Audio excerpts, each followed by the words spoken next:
அல்லாஹ்வால் புனிதப்படுத்தப்பட்ட கண்ணியமிக்க மாதங்களில் ஒன்று துல்ஹஜ் மாதம்.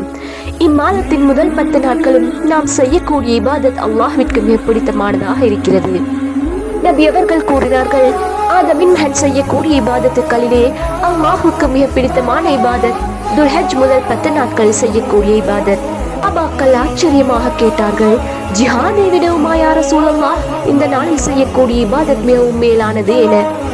அதற்கு ஆம், ஜிஹாதை விடவும் இம்முதல் 10 நாட்களில் செய்யக்கூடிய இபாதத் அல்லாஹ்வுக்கு மிக பிடித்தமானதாக இருக்கும் என நபி ஸல்லல்லாஹு அலைஹி வஸல்லம் அவர்கள் கூறினார்கள்.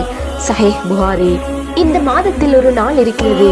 அந்த நாள் யௌமுல் அரஃபா, அரஃபா உடைய நாள் எனப்படும். நாம் யாவரும் அறிந்த மகத்துவம் மிக்க நாள் இது.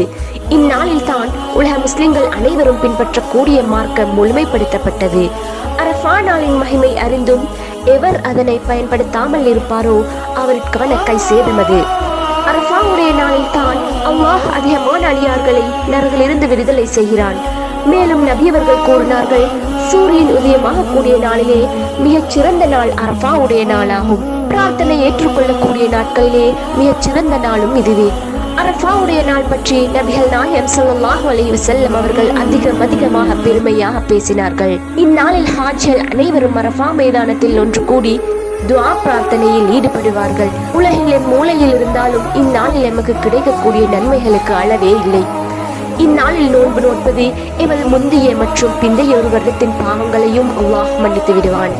ரமலானுக்கு அடுத்தபடியாக அதிகமாக நன்மைகளை கொள்ளக்கூடிய ஒரு நாள் இதுவே.